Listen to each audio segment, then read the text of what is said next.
So ano? Pinapakain ka lang siguro ng tahong. Nag-iba na yung takbo ng utak mo. Sa bagay, taong na nilawayan ko. Kapal ng mukha mo. Alam mo, paulit-ulit ka na lang ba? Wala na bang bago? Ano bang hindi mo matanggap, ha? Na naging kami? Bakit? Naiinggit ka ba? Sa tingin mo, ako naiinggit? Alam mo, di ka kasi nag-iisip eh. Di mo ba alam? Pinag-uusapan na tayo. Dahil nagpatira ka, na babaeng bayaran. Wala akong pakialam! Wala akong pakialam kahit ano mang sabihin ng ibang tao. Ang importante sa akin, magkasama kami. Yun na nga eh. Dahil sarili mo lang inisip mo. Oh, sir! Magsitigil na kayo! Alam mo? Magsusubukan kay boss! Alam mo, sobra ka na eh. Hindi porkit kapatid kita, kuya kita, hindi na kita papatulan. Talaga? Ha? Bakit? Tingin mo ba natatakot ako sa'yo? Ha? Alam mo ikaw, pinagsasabihan ka na. Wala ka pang Pwede ba? Tumigil ka na? Alam mo, wala kang pakialam kung ano maging desisyon ko sa buhay. Kasi desisyon ko to at sarili mo lang yung iniisip mo kaya wala kang pakialam sa akin. Ha? Ako, kinakabahan ako eh. Ano ka ba? Huwag kang kabahan kasi sure naman ako na matatanggap tayo ni Papa. Sigurado ka ba? Siyempre mahirap lang ako. Alam mo naman, sa panahon ngayon. Magtiwala ka lang sa akin. Tsaka mabuting tao yung Papa ko. Sisigurado ko sa'yo na maintindihan niya tayo.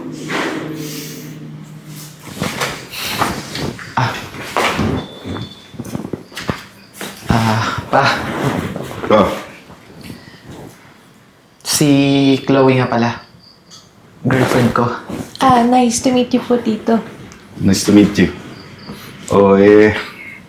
Yun ang balak mo. Bakit pinapakilala mo sa akin yan? Pa. Buntis po kasi si Chloe. At gusto ko po sana na dito po siya tumira.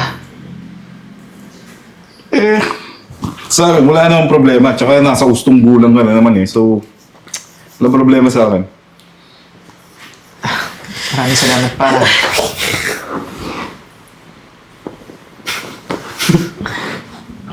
Chloe? Teka lang. Huwag mong sabihin, magjowa kayo. Ha? Dali lang. Uguluhan ako eh. Kilala mo si Chloe? Opo, tay. Nakilala ko yan dyan sa bar, yung malapit sa Pwede ba? restaurant natin. Tumigil ka na? Ba't kaya hindi mo tanong yung jowa mo? Ha? Di ba? May nangyari sa atin? Sinabi na tumigil ka na eh! Ano to, Jay? Hindi ka ba nag-iisip? Kukuha ka lang ng babae, ganyan pa? Pa, hayaan niyo po muna kami magpaliwanag sa inyo. Tsaka isa pa, dati lang naman na may namamagitan sa kanila ni Francis eh. At isang gabi lang yun. Nag-iisip ka ba? Ha? Sa tingin mo? Ako lang? Ako lang dumaan dyan sa buhay niya? Hoy! Alam mo, hindi ko talaga maisip eh. Na mahilig ka pala sa tira-tira. Manahimik ka. Pa, gusto ko sana ipaliwanag sa'yo eh. Kaya lang inunahan ako ng kapatid ko. Ano papaliwanag mo, ha? Pa, mabait na tao si Chloe. Mabuting tao siya. Tsaka, nagbago na siya. Hindi na siya nagtatrabaho sa bar. Hindi na siya kagaya ng iniisip mo ngayon. Teka lang. Ano ba talaga intensyon mo sa anak ko? Ha? Pera namin? Mawalang galang na po, sir. Pero ang katunayan talaga niya, nagmamahalan kami ni Jay. Nagmamahalan? O mahal mo yung pera namin? Sir, grabe naman po kayo magsalita. Below the belt na po yung sinasabi niyo. Pa, pwede ba? Hindi siya ganong klaseng tao. Tsaka huwag ka naman basta-basta makikinig sa kapatid kong yan. Kasalanan ko pa, ha? Alam mo, ngayon ka lang mahal eh. Dahil may pera ka pa. Pag naubos na yung pera mo, babalik din dito sa bar eh. Magbebenta ng laman. Kapal na mukha mo. Anong alam mo, ha? Masyado ka mapanghusga. Hindi mo kilala si Chloe. Bakit? Na?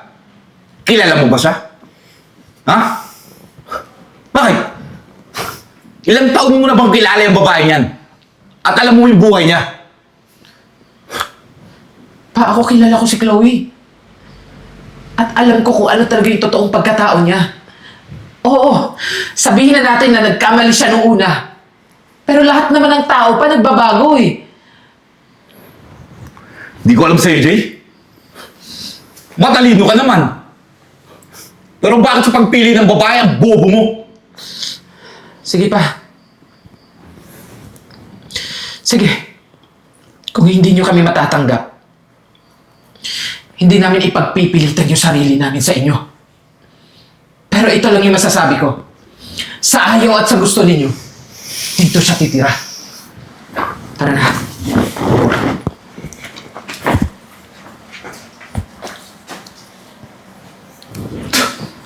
Ako tay, mag-iingat ka, pati ikaw, papatulan ng babaeng yun. Dahil mo naman, pag Makati, kahit saan, kinakaskas na lang. Ewan ko dyan sa kapatid mo. Kapala tay, may lakad ako. Ano na? Bababae ka na naman. Hindi ah.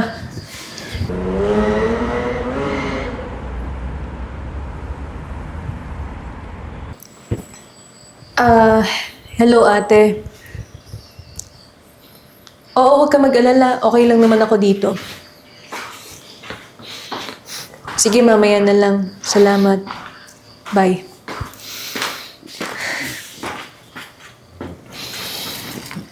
Sino kausap mo? Si ate, nangangamusta lang. Ayos ka lang ba? Alam mo, pasensya ka na sa inasal ng pamilya ko kanina, ha? Lalong-lalo na si Papa. Sana maintindihan mo yung reaksyon niya. Nagulat lang din sa mga nalaman niya. Pero hayaan mo. Kakausapin ko si Papa at ipapaliwanag ko sa kanya lahat.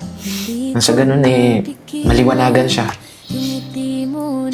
Tsaka, huwag ka mag-alala kasi hindi kita pababayaan dito. Na-appreciate kita, Jake. Kaya lang, mukhang hindi talaga ako karapat-dapat dito sa pamilya niyo eh. Mukhang hindi naman ako matatanggap ng papa mo kahit anong sabihin mo.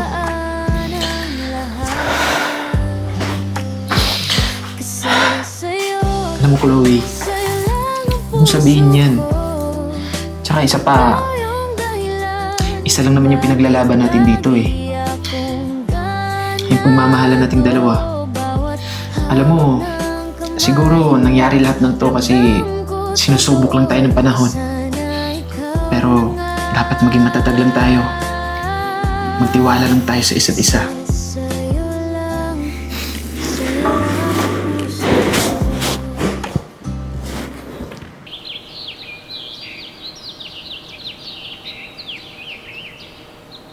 Yaya G girl? Yaya? Yaya? Yaya? Yes po, sir. Sorry po may ginagawa pa po kasi ako dun sa likod. Sige lang. Yaya, pwede bang pakitimpla muna ng kape si Ma'am Chloe mo? Kailangan niya kasi ng gatas eh. Tsaka paakyat na lang sa taas ha, para nasa ganun mainom niya yung gatas niya. Sige po.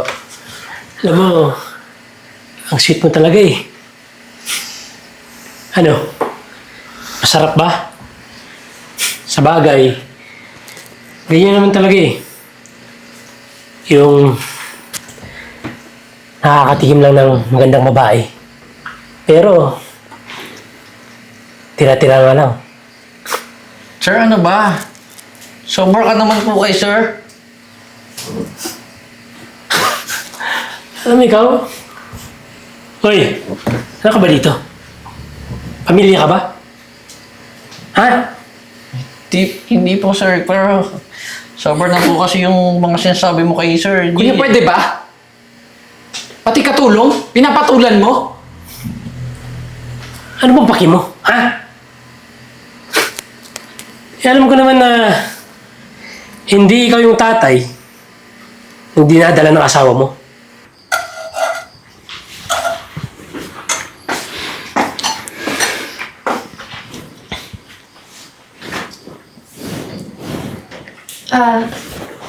Yes po, Tito, na napunta po kayo dito.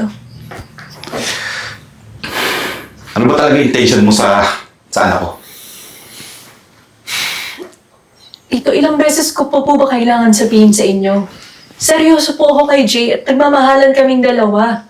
Bakit po ba hindi niyo matanggap kaming dalawa? Nagsasabi mo, ha? Bakit? May alam ka ba? Sa bagay, alam ko naman kung ano lang yung alam mo eh.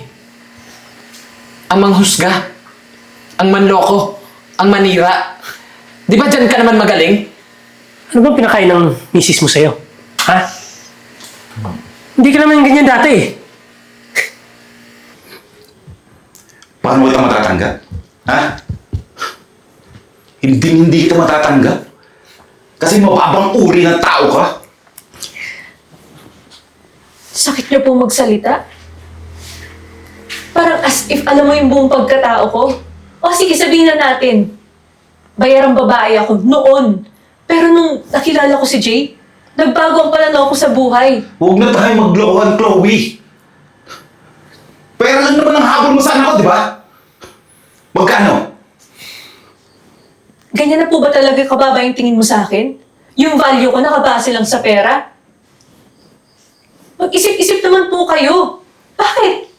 Wala na ba akong karapatan magbago? So ano? Pinapakain ka lang siguro ng tahong. Nag-iba na yung takbo ng utak mo. Sa bagay, taong na nilawayan ko. Kapal ng mukha mo. Alam mo, paulit-ulit ka na lang ba? Wala na bang bago? Ano bang hindi mo matanggap, ha? Na naging kami? Bakit? Naiinggit ka ba? Sa tingin mo? Ako naiinggit? Alam mo, di ka kasi nag-iisip eh. Di mo ba alam? Pinag-uusapan na tayo. Dahil nagpatira ka na babaeng bayaran. Wala akong pakialam.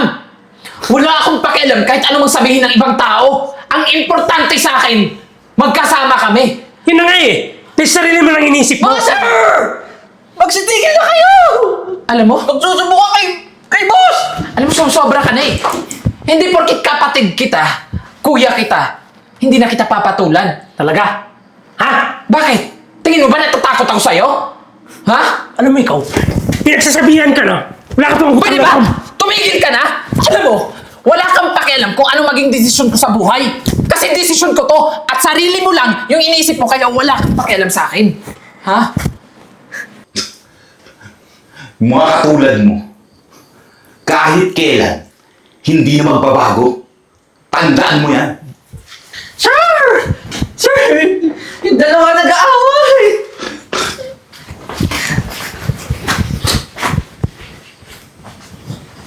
Alam mo ikaw, sira na talaga yung utak mo eh. Wala ka ng respeto sa kuya mo. Respeto? Bakit sa tingin mo ba deserve mo yung respeto ko? Alam mo, sa ating dalawa, kung meron mang walang Ano to, ha? ikaw yun! Ginagawa nyo? Coaching!